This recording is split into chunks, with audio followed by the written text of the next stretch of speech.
Fala, servidor! Seja muito bem-vindo a mais um episódio da websérie Se Precisar, Peça Ajuda. Nosso quinto episódio dessa semana do Setembro Amarelo, preparado especialmente pela Secretaria de Educação, em parceria com a Secretaria de Administração.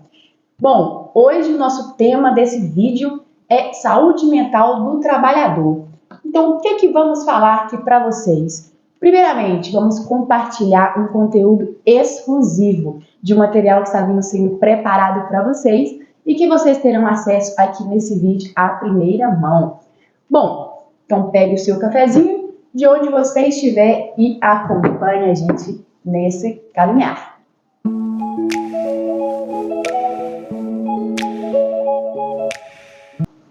O que vai ser dito então nesse vídeo aqui?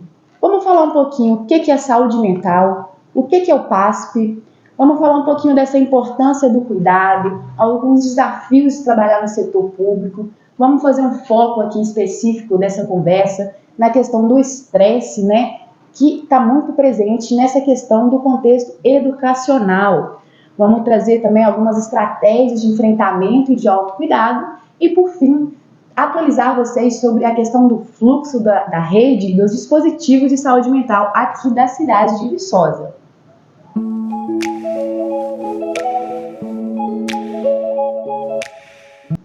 Bom, o que é então o PASP?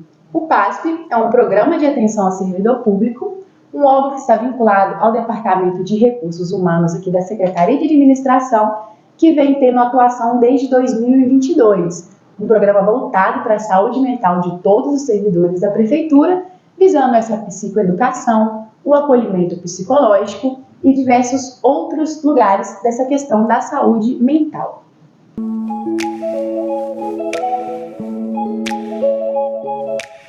Bom, então o que é essa saúde mental que a gente tanto fala?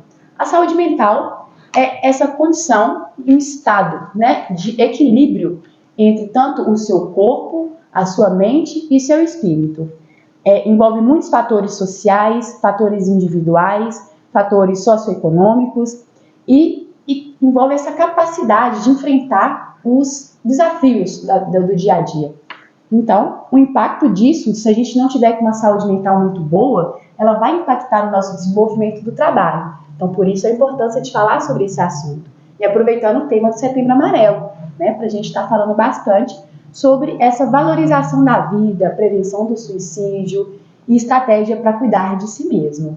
Os benefícios, claro, de cuidar da saúde mental tanto que vai ser uma questão para um autodesenvolvimento pessoal, quanto para a equipe. Estamos falando então de uma saúde mental do trabalho. Então, se a minha saúde mental pessoal não estiver bem, pode acabar influenciando na forma que eu me relaciono com os meus colegas, na minha produtividade, no meu rendimento. Então, por isso a importância de falar sobre isso aqui com vocês e trazer informações que vão ser muito relevantes para esse caminho de autoconhecimento, autoexploração e autocuidado.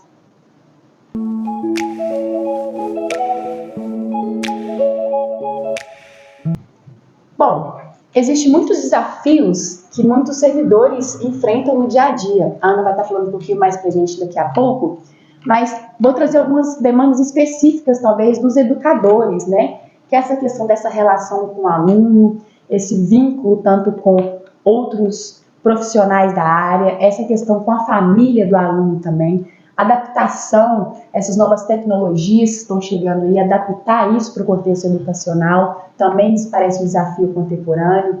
A questão da rotina mesmo, de ser professor, de ser gestor, né? Pode haver uma sobrecarga, pode haver, né, vários aspectos aí que podem causar um adoecimento psíquico. Então é importante a gente identificar alguns indicadores precocemente para que isso não se agrave e que leve a um adoecimento mais alarmante aí desse sujeito.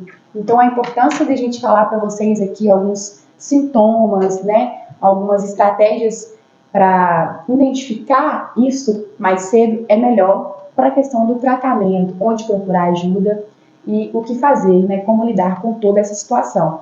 Porque desafios, todo mundo enfrenta os seus, mas o que muda é a forma que cada um vai reagir e lidar com as situações.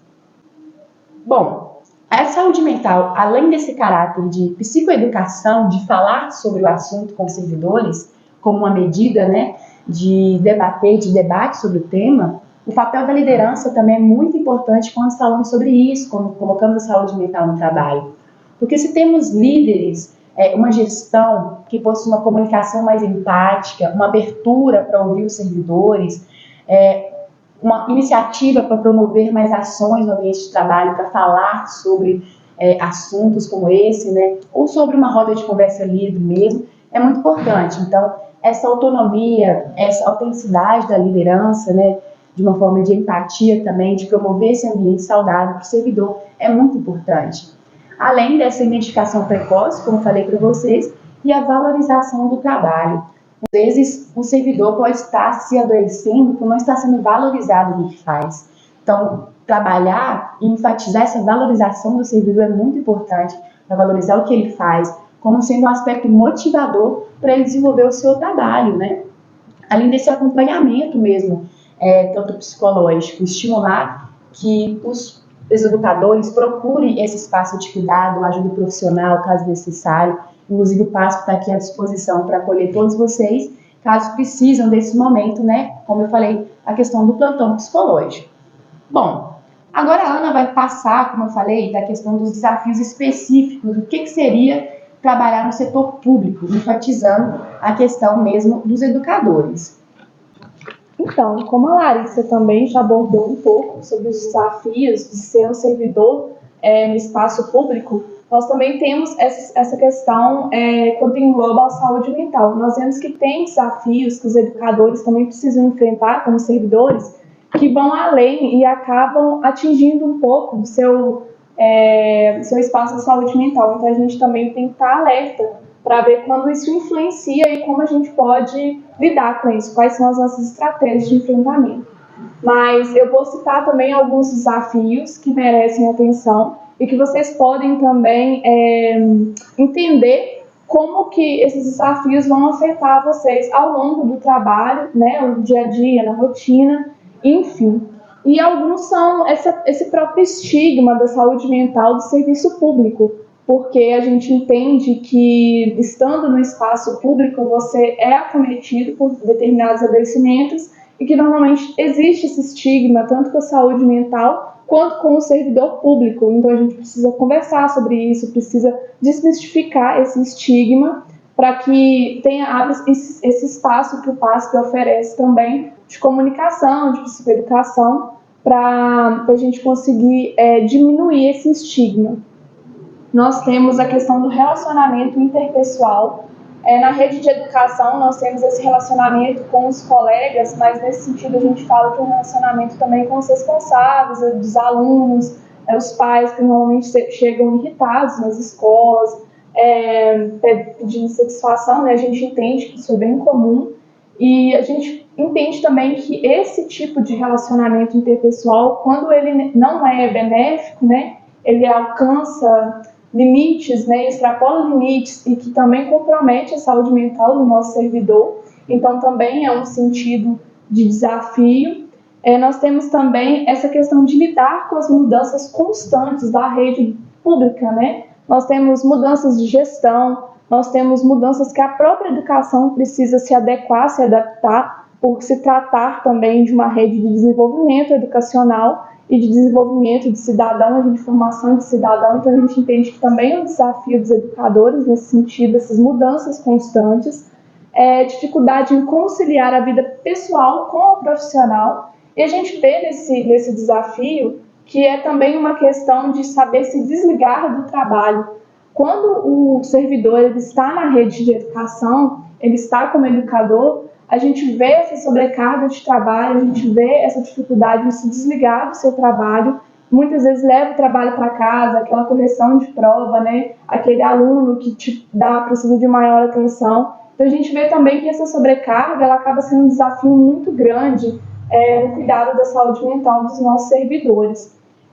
Também temos os conflitos interpessoais, que ninguém está inerente a esses conflitos. São os conflitos com os colegas, com a sua gestão, com o seu ambiente de trabalho. E a gente sabe que isso afeta muito E a gente entende que quando é na rede de educadores tem um agravante, né, que é a própria família dos alunos, que acabam sobrecarregando toda a equipe e acaba também influenciando nesses aspectos, nessa dificuldade do relacionamento interpessoal no trabalho. A gente também tem um impacto emocional de muitas atividades que precisam ser realizadas. Nós temos saber lidar, né, com situações de pobreza, de violência, que são também, infelizmente, a realidade de muitas pessoas, e essa realidade também chega até a escola. Então, lidar com essas atividades, lidar com essas pessoas, requer também uma inteligência emocional muito grande, né, para não se deixar levar por esses traumas, esses impactos,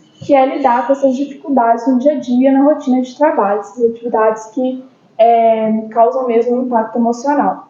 A falta de reconhecimento e valorização, por se tratar mesmo, talvez, né, de um servidor público, por se tratar de um funcionário que está na rede de educação, talvez ele possa se sentir desvalorizado pelo setor, desvalorizado pela família, desvalorizado pela sociedade, mas que é um impacto, que é um desafio e precisa ser trabalhado também, precisa ser conversado, precisa ter essa movimentação de valorização, reconhecimento desse trabalho dos educadores, que a gente vê que também está em desenvolvimento, que existe essa movimentação e que a gente tenta, né, a todo momento valorizar o trabalho dos nossos servidores.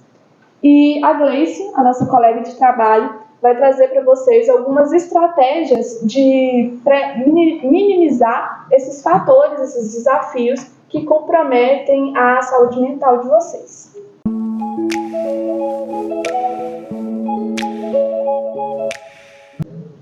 Então, gente, a partir de toda essa descrição das meninas, da Larissa e da Ana Paula, vamos tratar agora de algumas estratégias para a gente enfrentar o estresse durante o dia de trabalho. Não só durante o dia, mas também na nossa vida pessoal. Porque as estratégias, algumas são específicas e outras também aplicáveis no nosso fim de semana, por exemplo. Uma delas, como que eu vou lidar no estresse lá durante o dia? Eu passei muita raiva, estou muito estressada, como que eu vou fazer? Eu não posso sair dali e procurar um psicólogo. Então, o que eu vou fazer? Eu vou fazer exercício de relaxamento, eu vou fazer ginástica laboral, eu vou tentar, né, fazer exercício de respiração, para que eu consiga restabelecer o equilíbrio emocional para lidar com aquela situação que eu estou vivenciando.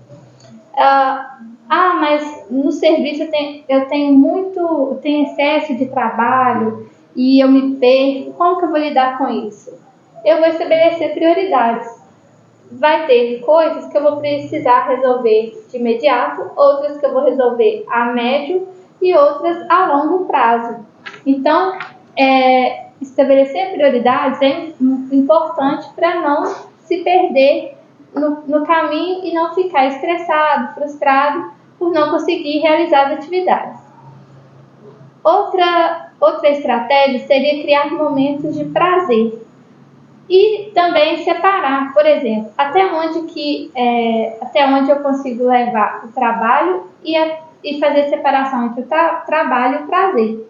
E estabelecer tempo de qualidade.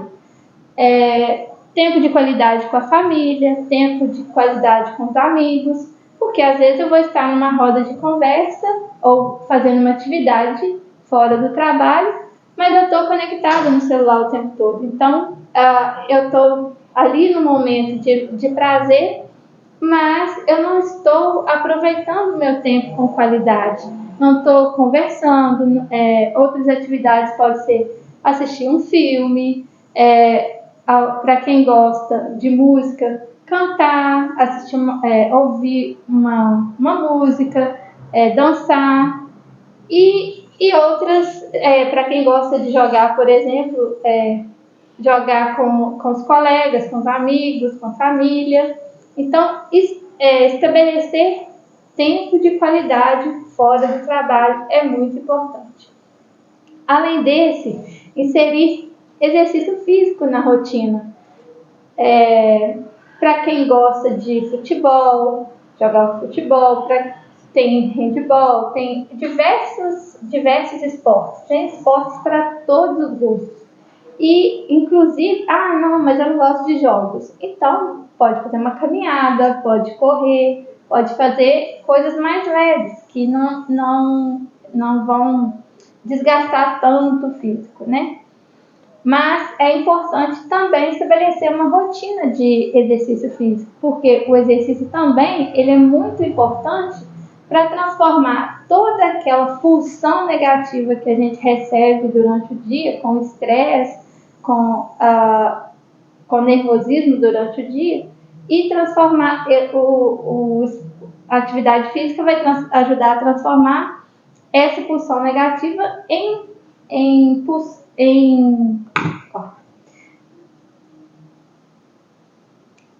essas atividades vão ajudar a transformar aquilo que está sendo negativo, prejudicial ao nosso organismo, em algo positivo, em hormônios da felicidade e outras ajudar com a depressão e tal. Outra estratégia também é cuidar da alimentação e também da hora do sono.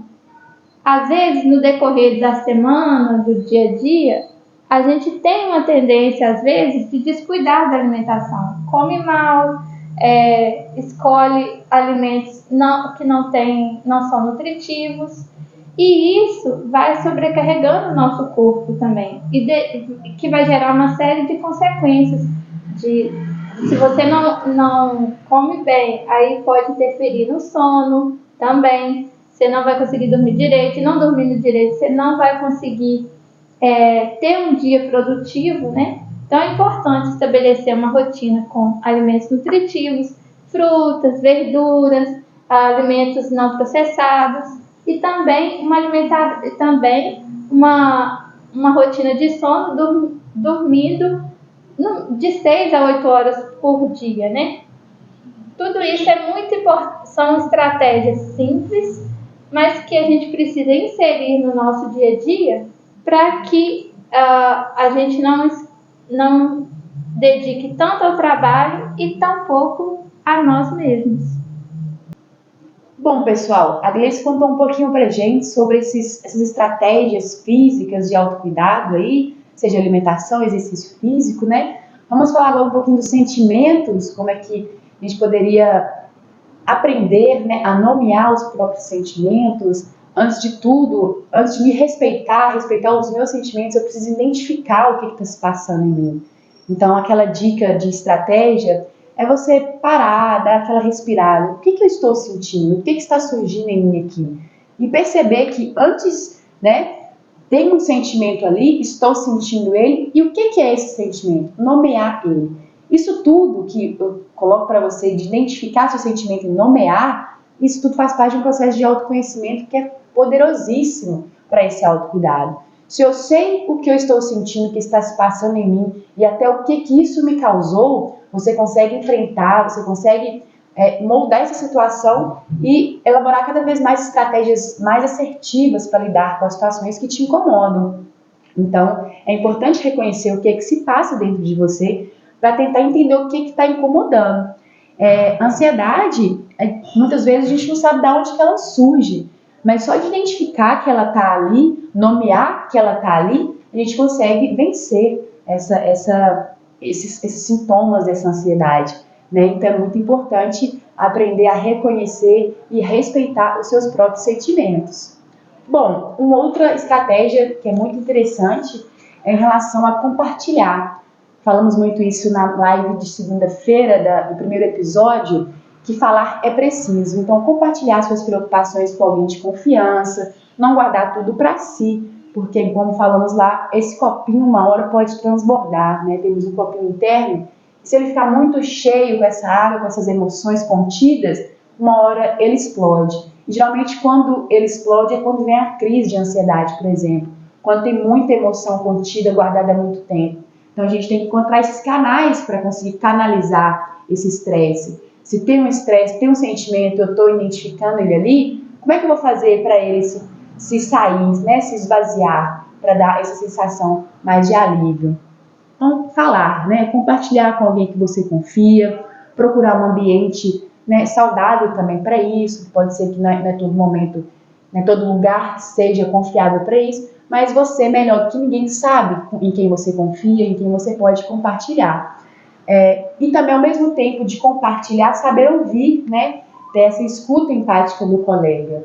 Então, muitas vezes, um colega de trabalho, uma pessoa conhecida, pode estar passando por alguma situação difícil e não tem esse hábito, não aprendeu a falar sobre isso. E você ouvindo aqui, aprendendo, você pode propor, né, uma pergunta mesmo para a pessoa, né, de uma forma mais amorosa possível. Estou te percebendo que está passando por alguma situação, ou que você está estranho, ou algo assim, caso você queira conversar, ou até mesmo perguntar para a pessoa: como que eu posso te ajudar nesse momento? Como você gostaria que eu te ajudasse? Você quer um abraço? Você quer uma água? Você quer ficar sozinho? Né? Ou você quer só que eu fique aqui do seu lado, não vou falar nada? Perguntar para a pessoa é muito mais assertivo também do que ficar se perguntando: mas se eu ver uma pessoa, um colega em crise, um colega passando por situação, o que eu faço? Você pode perguntar para ela como é que você pode ajudar ela, que ela vai te dizer, né, das preferências dela, como que você pode ajudar. Outra coisa também que eu acho interessante falar é a questão de promover nesses ambientes de trabalho rodas de conversa. Mas seriam rodas de conversa sem tema prévio, pode colocar um tema livre.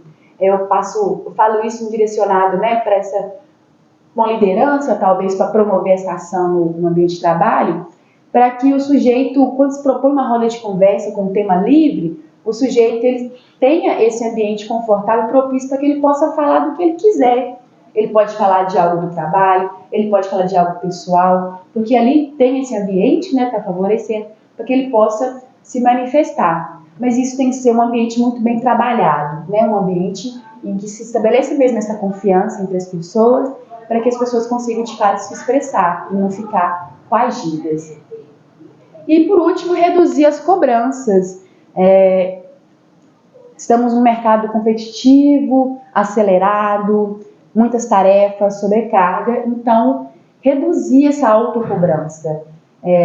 Fazer um dia de cada vez, o que eu dei conta hoje é o que eu dei conta hoje. Às vezes o meu mínimo é o meu máximo. Como a Gleice falou, a lista de tarefas, se tem muita tarefa a se fazer, coloca no papel numa lista, porque já tira da cabeça e põe no papel. Então, se tem para fazer, está no papel. Só que também não se cobrar, não colocar metas muito altas para se atingir, porque o nosso corpo tem limites, nossa saúde mental tem limites. Então, esse respeito mesmo aos nossos limites, para não se cobrar tanto de uma meta que a gente às vezes se colocou que está muito alta. E evitar se comparar, né, com o colega. Às vezes tem muito isso no ambiente de trabalho. Porque fulano está fazendo desse jeito, que esse fulano está melhor. Não, gente, cada um oferece o que dá conta, o que tem. E eu tenho certeza que todo mundo está ali no ambiente de trabalho, quer dar o melhor de si no ambiente de trabalho. Então, evitar se cobrar mesmo, e cada um fazendo o seu, e que isso tudo vai funcionar em união, em equipe. Respeitando esses limites, eu também conheço e aprendo a respeitar o limite do outro, né? E além de se cobrar no sentido de, eu tenho que ser assim para os meus alunos, eu tenho que ser assim como professora. Não tem que ser assim, né? Você pode dar uma rebaixada nessa cobrança para que as coisas fiquem mais leves, porque às vezes fica pesado, porque esse nível de cobrança está muito alto. Então, dá essa aliviada, né? É um dia de cada vez, você já está fazendo muito e está tudo bem, dá esse tempo para você também, né? Bom, essa questão né, quando se tem essa consciência, como é que eu vou saber, né? Como é que eu vou ter essa consciência de que eu estou me cobrando muito, de que eu estou muito exausta? Isso é esse autoconhecimento que a gente tanto fala, que é simples, equações simples e tudo. Mas ter essa concepção, essa percepção do momento presente, parar mesmo, respirar, né? Controlar a respiração, de respirar profundo e soltar, e ver o que eu estou sentindo. O que está me incomodando? O que está se passando comigo no momento presente? E perceber isso aí, né? Porque a partir daí você já está conhecendo o que se passa em você. Porque é muito mais complicado quando algo se passa e você simplesmente ignora. Você não olha para isso. Isso vai voltar de uma forma pior. Então a questão da respiração, a questão da meditação, São práticas simples para, ao menos, voltar para o momento presente, sair dessa ruminação mental de muitos pensamentos do que, nossa, eu tenho que fazer isso, aquilo e outro. Muitas vezes ficamos presos nesses pensamentos e deixamos passar o aqui e o agora para o momento presente. Então, dá essa... Calma aí, respira, né? Bom, então, é isso. Muito interessante a questão da mandíbula, gente. Às vezes a gente nem repara que a gente fica assim travado com essa parte aqui, ó, muito tensa. Os primeiros indícios da ansiedade, os primeiros indicadores da ansiedade, do estresse, é a mandíbula mais travada, tensão muscular aqui nos ombros, pescoço, coluna. Então, todas essas áreas assim que tiveram atenção já é um indicador que tem um cansaço aí grande, né? Então, tem o exercício do ombro, né, para aliviar o ombro, o exercício da mandíbula. Sempre que você perceber que a sua língua está encostada no céu da boca, então é um indício que está travando essa região aqui. Então, fazer esse movimento, se atentar, deixar o seu corpo mais leve possível, tá bom? Então é isso. Agora a Ana, ela vai trazer para vocês mais algumas outras estratégias aí, tá bom? E é isso. Então, nós temos também, como algumas estratégias de enfrentamento, a questão de se desconectar do digital. Hoje a gente entende que o mundo digital, as redes sociais, o celular, o tablet, o computador, está muito presente na vida de cada um de nós, tanto para o trabalho quanto no pessoal. Então a gente traz esse convite para se desconectar um pouco dessas redes sociais, desse mundo tecnológico, tirar um tempinho para você mesmo, para os seus pensamentos, para as suas atividades e se distanciar um pouco dessa vivência nas redes sociais. Nós também dizemos assim, gente, se persiste o sintoma da ansiedade, o estresse, a exaustão, se são sintomas que não te abandonam mesmo, se está muito cansativo, se está em excesso, procure ajuda. Não é feio pedir ajuda, não é sinal de fraqueza, de desistência, procurar ajuda. Procure ajuda. Nós temos dispositivos na rede municipal para atender vocês, mas também nós temos a questão de procurar ajuda fora também da rede municipal, procurar ajuda de um psicólogo, de um psiquiatra, alguém para conversar. Nós temos também nos nossos próprios colegas alguém que possa nos ouvir, caso vocês não queiram partir logo para ajuda profissional, mas ter essa ajuda de um colega, de te ouvir, de te dar alguns conselhos e também te ajudar na questão de elencar estratégias para diminuir essa situação de estresse do dia a dia, de sobrecarga e de exaustão.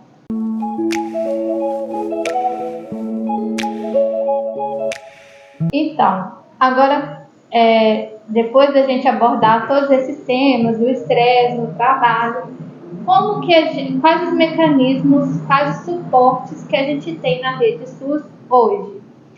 Primeiro, o cidadão, ao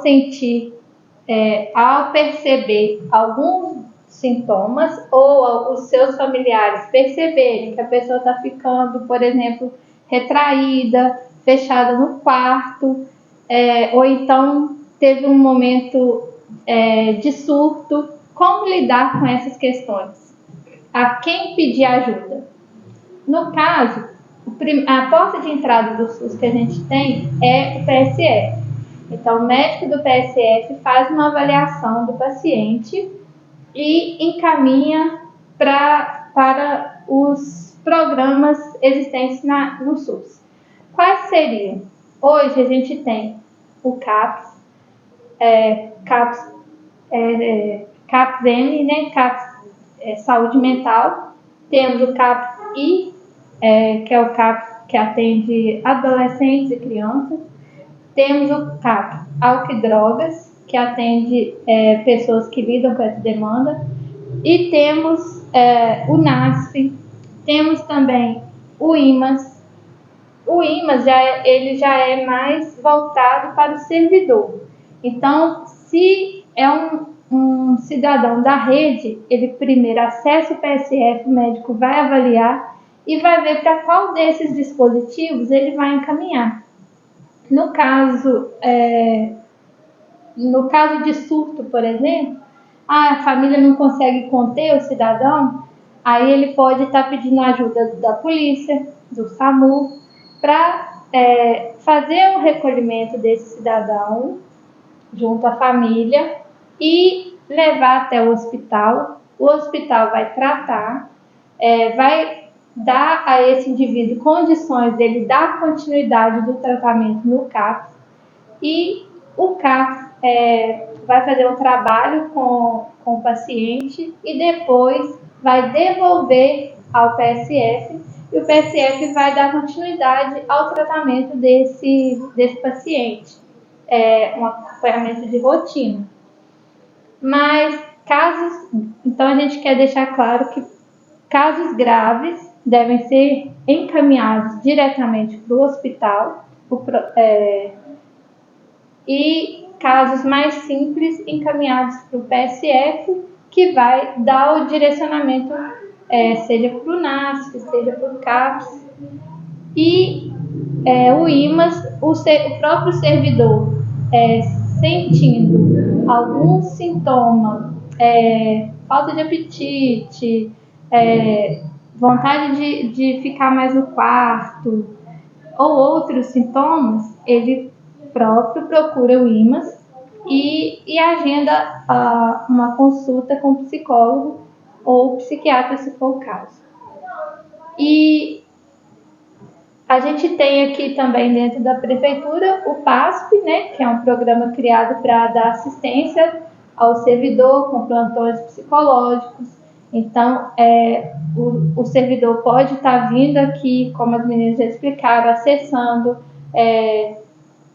agendando um momento de conversa, ou então buscando outras estratégias junto ao PASP também.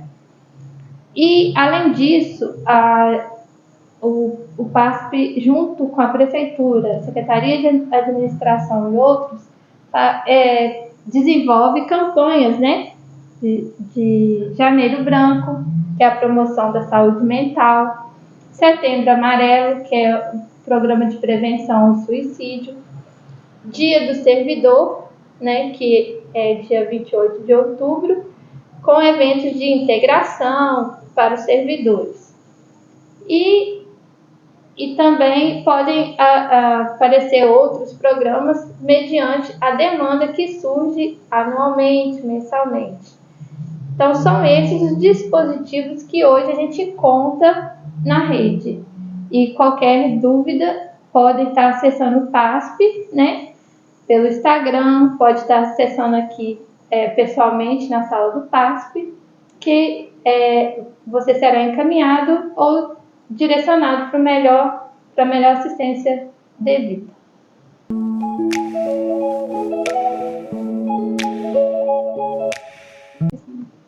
Então, gente, depois do que foi trazido, depois do que foi discutido, as estratégias de enfrentamento do estresse, as estratégias de melhora para a saúde mental, nós temos que lembrar dessa busca pelo cuidado de si mesmo, né, do autocuidado, esse processo contínuo de autoconhecimento, valorização da vida.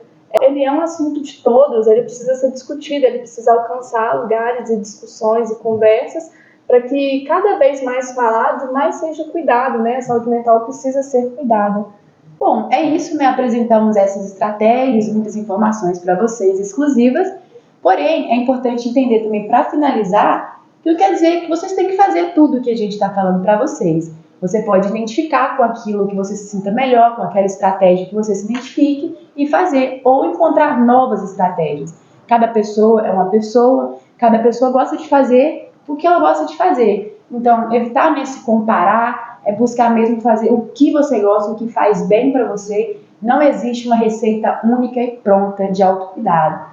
A intenção é você criar o seu próprio plano de autocuidado. O que você gosta de fazer, o que te dá satisfação, você perceber também o que você não gosta, para assim conseguir alinhar de fato essas estratégias à sua própria realidade. Isso mesmo, essas estratégias são adaptáveis, a gente trouxe mesmo como um guia para vocês iniciarem essa jornada de autoconhecimento e autocuidado, para que a gente consiga também criar um ambiente saudável, né, e acolhedor para os nossos trabalhadores, nossos servidores. Então é isso, por hoje é só.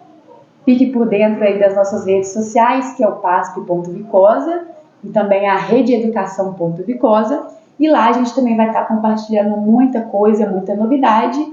E esse vídeo de hoje é só o primeiro de muita coisa que está por vir. Isso mesmo. E que foi preparado pelo PASP. Ele vai estar disponível para vocês no portal do servidor e também na plataforma. A gente pretende disponibilizar para vocês logo depois sobre saúde mental dos servidores no contexto geral, para que se alcance também as outras áreas do setor público aqui da Prefeitura Municipal de Viçosa. Foi um prazer estar com vocês.